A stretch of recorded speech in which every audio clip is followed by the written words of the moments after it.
ഒട്ടുമിക്ക ആളുകൾക്കും മുന്നോട്ടുള്ള ജീവിതത്തിൽ തടസ്സമായി നിൽക്കുന്നതാണ് ഇന്ന് മാനസിക സമ്മർദ്ദവും മാനസിക പിരിമുറുക്കവും. യോഗനിദ്രയിലൂടെ നിങ്ങളുടെ ഒട്ടുമിക്ക പ്രതിസന്ധികളും പ്രശ്നങ്ങളും പരിഹരിക്കാൻ സാധിക്കും. ഇതിലൂടെ മനസ്സ് കൂടുതൽ ശക്തവും ശാന്തവുമാകുന്നു.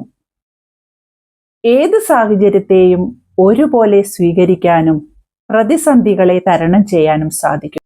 അതിനു മുന്നേ ഒരു കാര്യം കൂടി, എൻ്റെ ചാനൽ ആദ്യമായി കാണുന്നവരാണെങ്കിൽ ഒന്ന് സബ്സ്ക്രൈബ് ചെയ്യാൻ മറക്കരുത്. നിങ്ങളുടെ വിലയേറിയ അഭിപ്രായങ്ങൾ അതിൽ രേഖപ്പെടുത്തണം, മറന്നുപോകരുതേ. മനസ്സിൻ്റെ ആരോഗ്യം കാത്തു സൂക്ഷിക്കാനും നിങ്ങളുടെ യുവത്വം നിലനിർത്താനുമായി നമുക്ക് യോഗനിദ്ര ശീലമാക്കാം. മെനോപോസ് അഥവാ ആർത്തവവിരാമം എത്തുന്ന സ്ത്രീകൾക്ക് ഇത് ഏറ്റവും നല്ലതാണ്. മനസ്സിൻ്റെ ആരോഗ്യം കാത്തു സൂക്ഷിച്ചാൽ യുവത്വവും നിലനിർത്താം. ശരിയായ രീതിയിൽ ഉറക്കം ലഭിക്കാൻ യോഗനിദ്ര ശീലമാക്കിയാൽ മതി. ശരിയായ ഉറക്കം ലഭിച്ചാൽ അത് മനസ്സിന് ഉണർവ് തരുന്നു. പിരിമുറുക്കം, ഉത്കണ്ഠ, ആകാംക്ഷ, മാനസിക സമ്മർദ്ദം ഇവയിൽ നിന്ന് മോചനം ലഭിക്കുകയും ചെയ്യുന്നു. ശാന്തിയും സമാധാനവും സന്തോഷവും ലഭിക്കാൻ ദിവസവും യോഗനിദ്ര പരിശീലിക്കുക.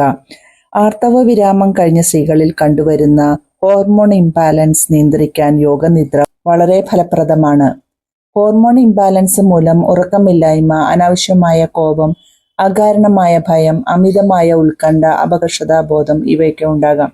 യോഗനിദ്ര പരിശീലിക്കുന്ന ഒരു വ്യക്തിക്ക് മേൽപ്പറഞ്ഞ ബുദ്ധിമുട്ടുകളൊക്കെ ചുരുങ്ങിയ ദിവസം കൊണ്ട് മാറ്റിയെടുക്കാൻ സാധിക്കുന്നു.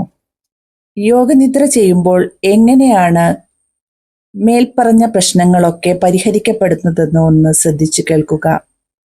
നമ്മുടെ ശരീരം, മനസ്സ് ഇവ പരിപൂർണ വിശ്രമത്തിലാവുമ്പോൾ യാഥാർത്ഥ്യങ്ങളെ നമുക്ക് ഉൾക്കൊള്ളാൻ സാധിക്കുന്നു. ഉറക്കത്തിനും ഉണർവിനും ഇടയിലുള്ള ഒരു അവസ്ഥയാണ് യോഗനിദ്ര. ഈ സമയം മനസ്സ് കൂടുതൽ ശക്തവും എന്നാൽ ശാന്തവുമാകുന്നു.